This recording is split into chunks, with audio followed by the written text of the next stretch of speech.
नमस्कार दोस्तों, सभी का डागोर ऐप में बहुत बहुत स्वागत, अभिनंदन, वेलकम।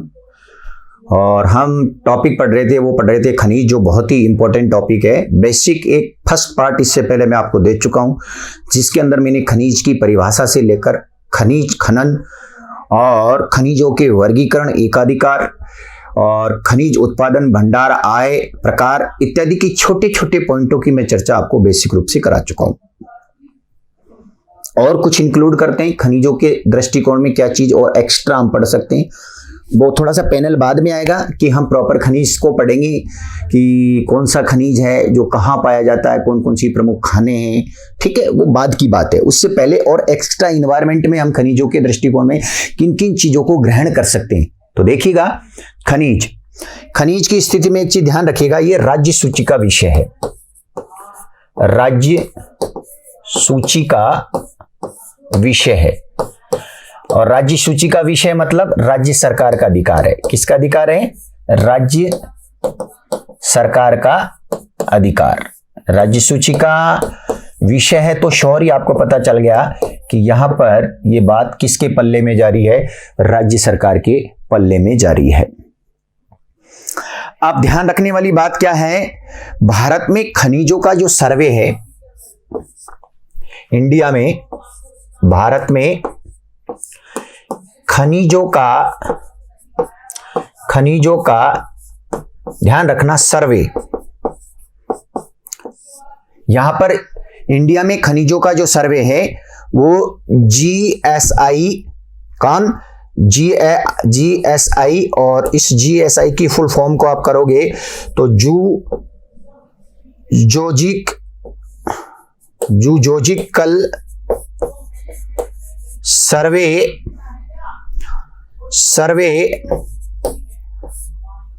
Of India. समझ में आया क्या? Zoological survey of India, GSI के नाम से संबोधित। ध्यान रखिएगा, इसी के माध्यम से राज्य में, भारत में खनिजों का सर्वे किया जाता है। किस क्षेत्र में खनिज अवेलेबल हैं, किस प्रकार के खनिज हैं, कितनी मात्रा में हैं, ऐसे बेसिक छोटे छोटे पॉइंटों की जो जानकारी है वो जीएसआई के माध्यम से प्रोवाइड कराई जाती है। फिर वहां पर उत्खनन किया जाता है, वो बाद के विषय हो गए। ध्यान रखिएगा, इसका जो मुख्यालय है, आपको ध्यान रखना, इसका मुख्यालय ध्यान रखना है, कोलकाता के अंदर है। कहां पर है? कोलकाता। ये अच्छा क्वेश्चन हो सकता है आपके एग्जाम के हिसाब से। मुख्यालय कहां पर है? कोलकाता के अंदर है, ध्यान रखिएगा। जबकि एक अलग सी चीज आपके सामने बहुत बार बनती, वो क्या बनती? भारतीय खान ब्यूरो का मुख्यालय। भारतीय खान ब्यूरो का मुख्यालय। समझ में आया? भारतीय खान ब्यूरो का मुख्यालय ये नागपुर के अंदर स्थित है। कहां पर स्थित है? आपको ध्यान रखना, ये कहां पर स्थित है? नागपुर में। नागपुर। तो दो एक्स्ट्रा महत्वपूर्ण जानकारी आपको मैंने यहां पर बताई है कि खनिज राज्य सूची का विषय है, जिस पर अधिकार राज्य सरकार का है। भारत के अंदर खनिजों का जो सर्वे किया जाता है वो जीएसआई के माध्यम से किया जाता है, जिसे जूलॉजिकल सर्वे ऑफ इंडिया के नाम से संबोधित करते हैं, जिसका मुख्यालय आपके सामने कोलकाता में है, जबकि भारतीय खान ब्यूरो का मुख्यालय नागपुर के अंदर स्थित है। बेसिक चीज है, आपको रियलिटी में पता होनी आवश्यक है। और देखते हैं, ध्यान रखिएगा, यहां पर खनिज संपदा की विविधता की दृष्टि से, खनिज संपदा की विविधता की दृष्टि से राज्य में खनिज संपदा की विविधता की दृष्टि से राज्य में खनन योग्य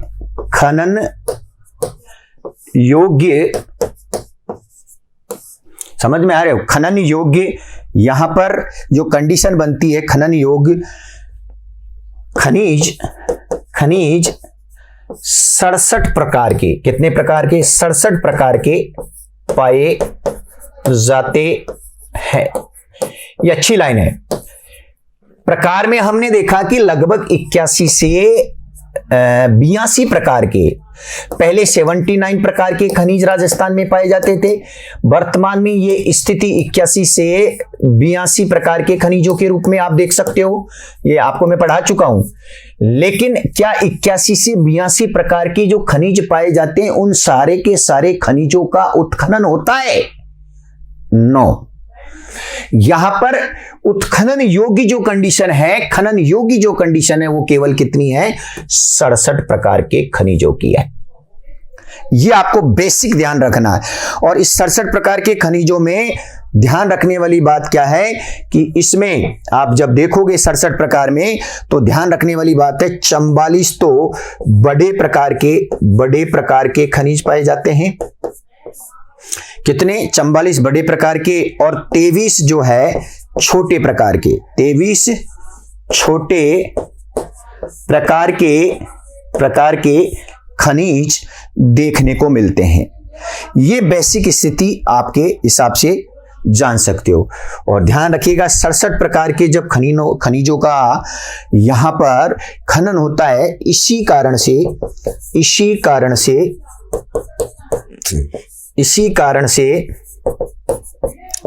राजस्थान को खनिजों का ध्यान रखिएगा, खनिजों का अजायब घर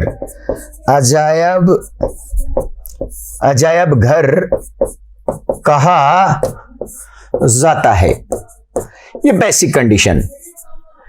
इसी कारण से राजस्थान को खनिजों का अजायब घर कहा जाता है।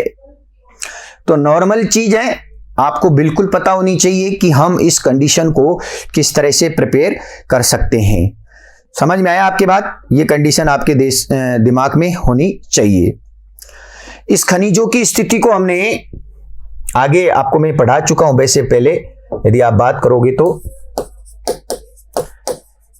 खनिजों की स्थिति में हमने खनिज को जब 2 भागों में डिवाइड किया, कितने भागों में? 2 भागों में। एक खनिज हमने मुख्य रूप से तो 3 में किया। एक खनिज तो हमने धात्विक खनिज के रूप में आपको बताया और एक हमने अधात्विक खनिज के रूप में आपको जानकारी दी।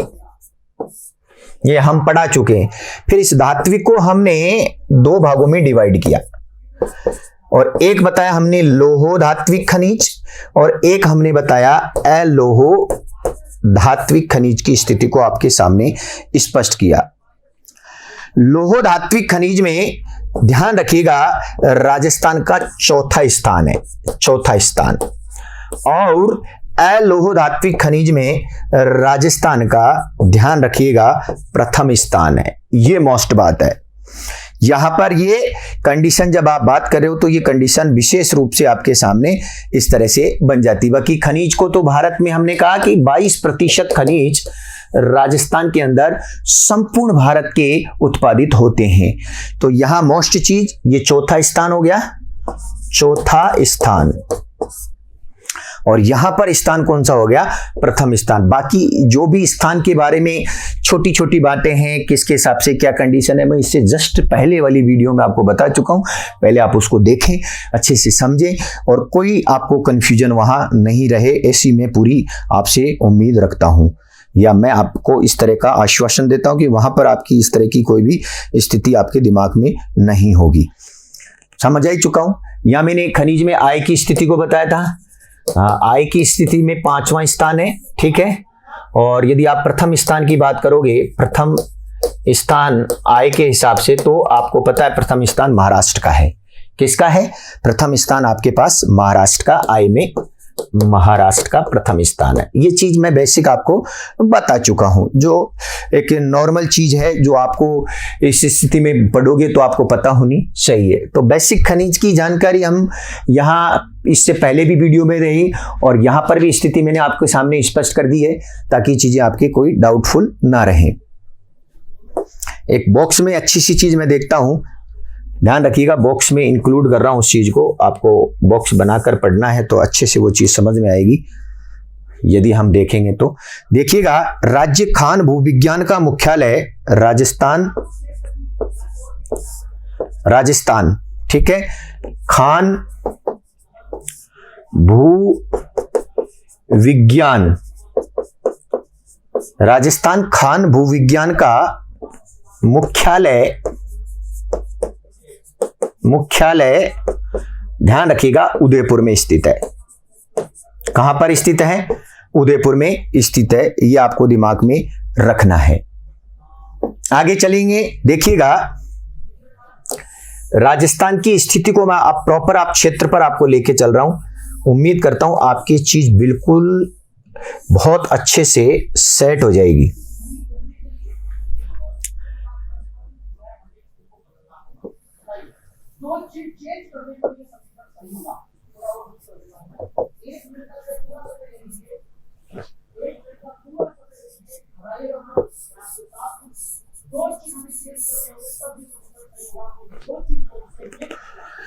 यदि आप राजस्थान की इस स्थिति में देखिएगा, बेसिक पढ़ते समय जब राजस्थान को हम इसको दो भागों में डिवाइड कर देते हैं, अरावली पर्वतमाला से,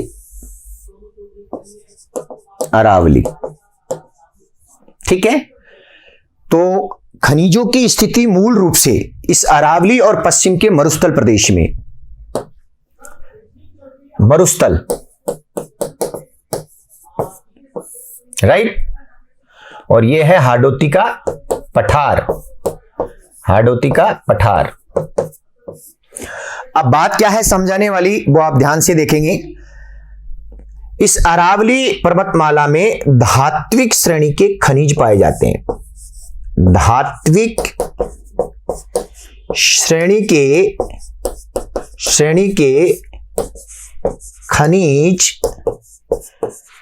खनिज धात्विक श्रेणी के खनिज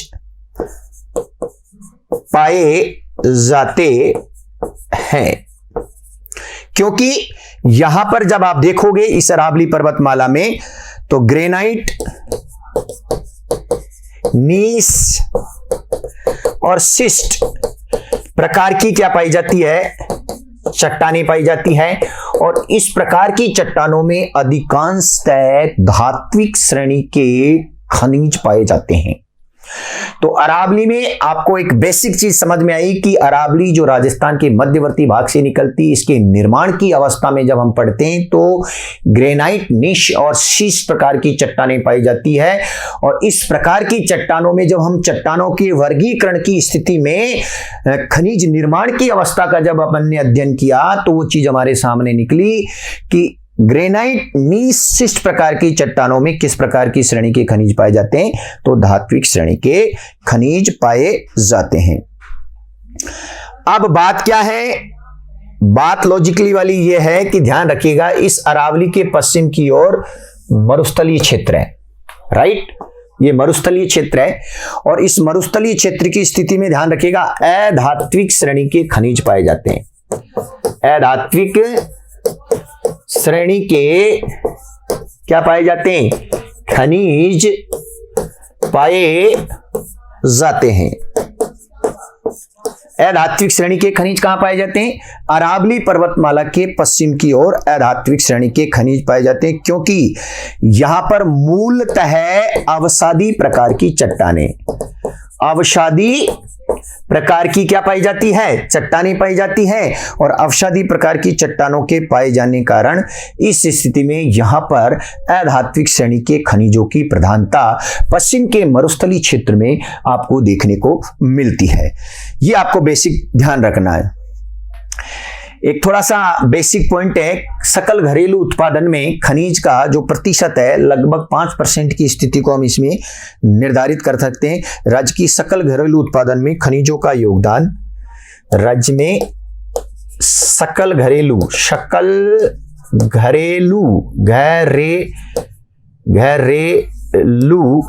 उत्पादन में लगभग 5% की स्थिति राज्य में खनिजों को लेकर स्पष्ट की जा सकती है या देखी जा सकती है। ये बेसिक चीज है। लास्ट स्टेप में बेसिक चीज और पढ़ रहे हैं, उसके बाद में अपन मेन पॉइंट पर आ जाएंगे। ध्यान रखिएगा यहां पर खनिजों की स्थिति को हम एक बार और फिर डिवाइड करके दो रूप में पढ़ सकते हैं।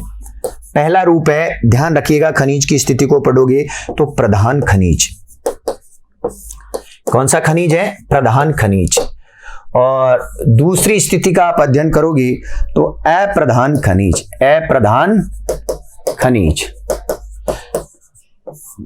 अब प्रधान खनिज और अप्रधान खनिज की स्थिति का आप अध्ययन करते हो तो क्या कंडीशन आपके सामने बनती है? 1960 के खनिज रियासती नियम, जिसको हम MCR के नाम से संबोधित करते हैं, के अंतर्गत आने वाले खनिज ध्यान रखिएगा प्रधान खनिज कहलाते हैं। प्रधान खनिज कहलाते हैं। 1960 के जो खनिज हैं वो रियासत नियम MCR जिसको हम बोलते हैं, उसके अनुसार जो भी खनिज रखे गए वो सभी प्रधान खनिज की श्रेणी को स्पष्ट करते हैं। ध्यान रखिएगा, इस प्रकार के खनिज के अंतर्गत औद्योगिक उपयोग में आने वाले खनिजों को शामिल किया गया है। औद्योगिक उपयोग में आने वाले खनिजों को इसमें शामिल किया गया प्रधान खनिज में। नेक्स्ट है अप्रधान खनिज। 1986 MCR, ध्यान समझ में आया? 1986 MCR के अंतर्गत आने वाले खनिज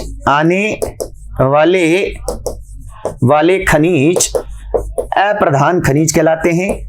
अप्रधान खनिज प्रधान खनिज कहलाते हैं। ये आपको बेसिक ध्यान रखना है।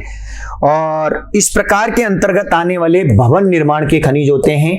भवन निर्माण में उपयोग में आने वाले खनिज, मुख्य रूप से इस प्रकार के खनिज आपके सामने आपको देखने को मिलते हैं। तो स्टूडेंटों, मैंने यहां पर खनिजों के विवरणात्मक अध्ययन में दोनों चीजों को जैसे जैसे क्वेश्चन बन सकते हैं वैसे वैसे मैंने थ्योरेटिकल मैटर आपको पढ़ाया है। उम्मीद करता हूं मैं आपको जैसे पढ़ा रहा हूं वैसे आप पढ़ते हो तो कोई साइड ही क्वेश्चन आपको खनिज को लेकर आपको लास्ट RS की एग्जाम तक, मेंस तक के पेपर तक की मैं गारंटी देता हूं कि आपको कोई समस्या हो। तो यहां पर ये सारे मेंस के ही पॉइंट है जो मैं एक परिभाषा के रूप में कई बार मैं लिखता हूं। तो लिखने का मेरा उद्देश्य होता है कि वो आप मेंस के अकॉर्डिंग लाइनों को चूज करें ताकि वो चीजें आपके लिए बहुत फायदेमंद हो सके।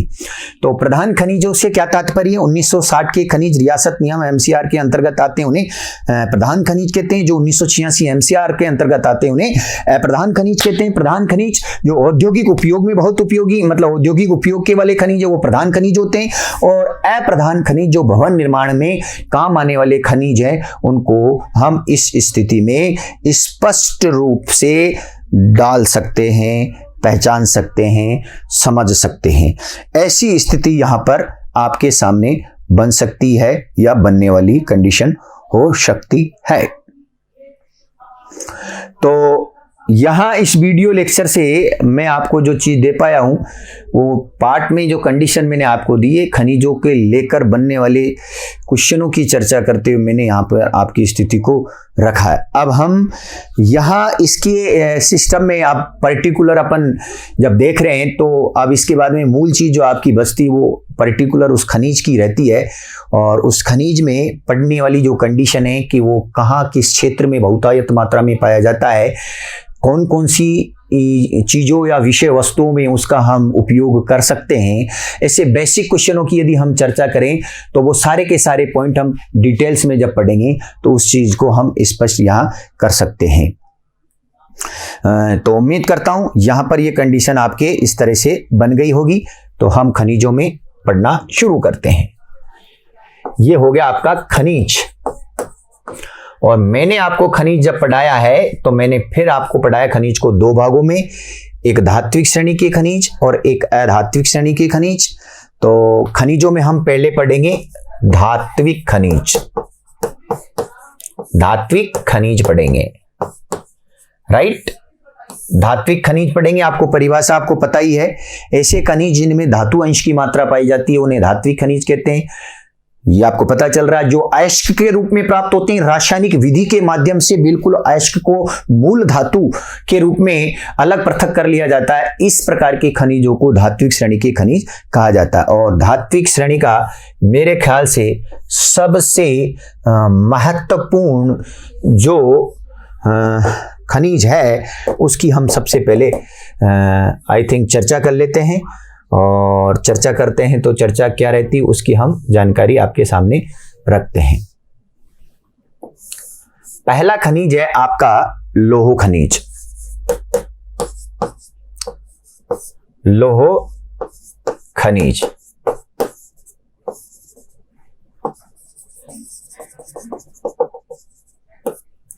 ठीक है। धात्विक श्रेणी का पहला महत्वपूर्ण खनिज कौन सा है? लौह खनिज आपके दिमाग में आपके पास सेट हो जाना चाहिए। बहुत उपयोगी खनिज है, पहली बात तो ये ध्यान रखना है, बहुत ज्यादा उपयोगी खनिज है। और उपयोगी खनिजता की स्थिति को जब आप स्पष्ट करते हो तो मैं आपको बता देता हूं कि इतना उपयोगी है कि आप इस खनिज को लेकर ये दिमाग में सिस्टम में डाल सकते हो कि यहां विश्व में सर्वाधिक उपयोग में आने वाला खनिज कोई यदि है, विश्व में सर्वाधिक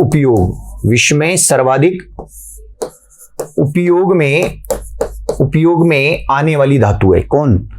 लोहा। विश्व में सर्वाधिक उपयोग में आने वाला खनिज कोई माना जाता है तो कौन है? लोहा विश्व में सर्वाधिक उपयोग में आने वाला खनिज है। अब इस लौह खनिज को 4 भागों में बांटा गया। कितने भागों में बांटा गया? 4 किस्में इसकी, 4 किस्म। लोहा कितने किस्म का पाया जाता है? तो बेसिक आप पढ़ोगे तो आपको मजा आएगा। 4 किस्मों का लोहा है। पहला है मैग्नेटाइट। मैग्नेटाइट किस्म का लोहा, राइट। दूसरा लोहा है आपके पास हेमेटाइट किस्म का लोहा। तीसरा लोहा आपके पास लिमोनाइट किस्म का लोहा है, लिमोनाइट किस्म का लोहा। और चौथा है आपके पास, ध्यान रखिएगा, सीटेराइट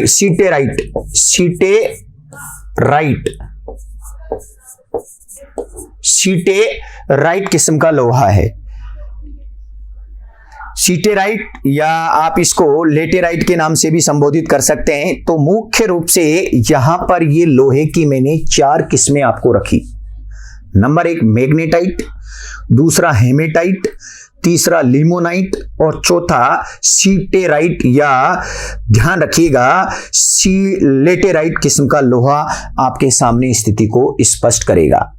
अब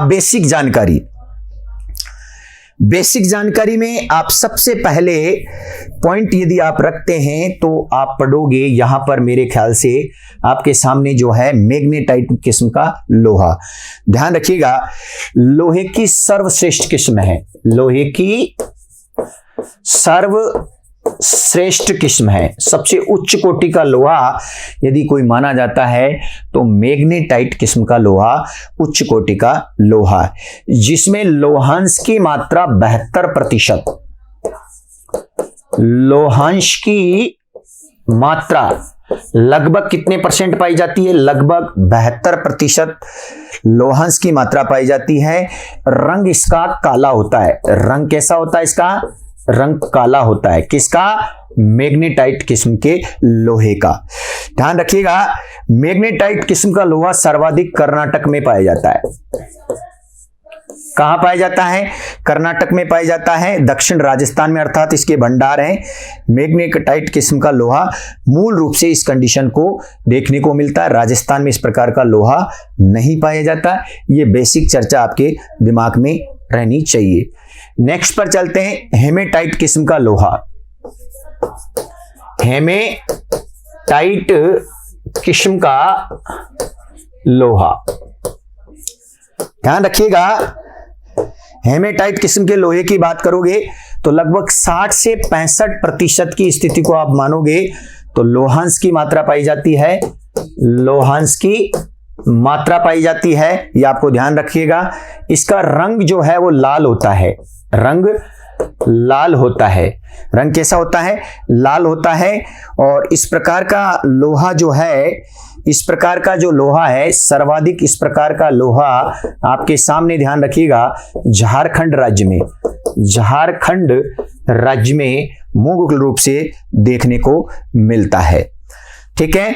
और यदि आप बात करोगे भारत और विश्व के अंदर, भारत और विश्व के अंदर, भारत एवं विश्व में सर्वाधिक इसी प्रकार का, सर्वाधिक इसी प्रकार का जो है लोहा देखने को मिलता है। समझ में आया बात? तो यदि यहां पर आप बात करोगे तो कंडीशन आपके सामने समझ में आ जाएगी कि ये क्या कंडीशन आपके सामने बनी हुई है। ठीक है। एक नोट में आप चीज डालिएगा कि राजस्थान में भी सर्वाधिक, राजस्थान में भी सर्वाधिक इसी प्रकार का लोहा पाया जाता है। ये बेसिक कंडीशन आपके दिमाग में हेमेटाइट किस्म को लेकर होनी चाहिए। नेक्स्ट अपन चलते हैं लिमोनाइट किस्म का लोहा। लिमोनाइट किस्म का लोहा, सामान्य लोहा का स्थिति आपके सामने बन जाती है। लोहांश की मात्रा 40 से लगभग 45% के बीच पाई जाती है और रंग इसका पीला होता है। रंग कैसा होता है? पीला। ये तीसरे प्रकार हो गया। चौथे प्रकार की स्थिति को आप स्पष्ट करोगे तो ध्यान रखिएगा, लेटेराइट या सीटेराइट जो लोहा है, ये निम्न कोटि का लोहा है और लोहांश की मात्रा ध्यान रखिएगा 40% से कम इसमें लोहांश की मात्रा आपको देखने को मिलेगी। और सर्वाधिक हानिकारक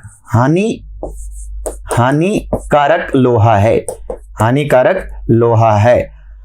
ये स्थिति आप इसमें इंक्लूड कर सकते हो। तो यहां पर ये कंडीशन आप जब देखोगे तो मूल रूप से आपकी ये कंडीशन लोहे को लेने वाली कंडीशन आपके सामने इस तरह से बन गई है।